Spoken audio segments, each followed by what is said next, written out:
அந்த இரவு நேரத்தில் ஒரு துறவி தன்னோட அறையில் உட்காந்து புத்தகம் படிச்சுட்டு இருக்காரு. அப்போ அவருக்கே தெரியாம ஒரு திருடன் நுழைஞ்சிருக்கான். சத்தம் போடாமல் வந்துட்டு இருந்தவன் திடீர்னு கைப்பட்டு ஏதோ உருண்டு ஓடினவனே திரும்பி பார்த்துருக்காரு. சத்தம் போடாத, என்னோட கவனம் சிதறதுன்னு இருக்காரு. இவன் டக்குன்னு கத்தி எடுத்திருக்கான். அவர் எதுவுமே பேசாம, உனக்கு பணம் தானே வேணும், அந்த அறையில் இருக்கு போ அப்படின்னு இருக்காரு.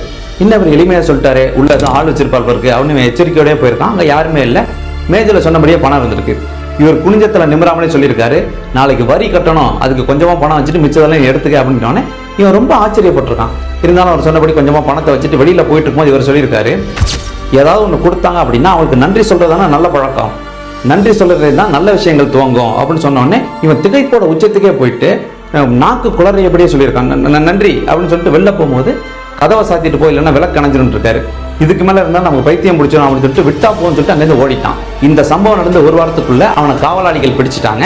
அவன் எங்கெங்கெல்லாம் திருடி இருக்கான்னு ஒரு லிஸ்ட் கொடுத்துருக்கான். அதுல இந்த துறவியும் கூப்பிட்டு விசாரிக்கும் போது துறவி சொல்லியிருக்காரு, அவன் திருடலையே, அவனுக்கு பண தேவை இருக்குன்னு சொன்னான், நான் தான் அவனை எடுத்துக்க சொன்னேன், அவன் எனக்கு நன்றி சொல்லிட்டு போகும்போது கதவெல்லாம் சாத்திட்டு போனானே, என்ன நீங்களே அவனை கேட்டு பாருங்க, என்னப்பா நான் சொல்றது சரிதானே அப்படின்னு சொல்லும் போது அந்த திருடன் அழுதுகிட்டு இருந்தான்.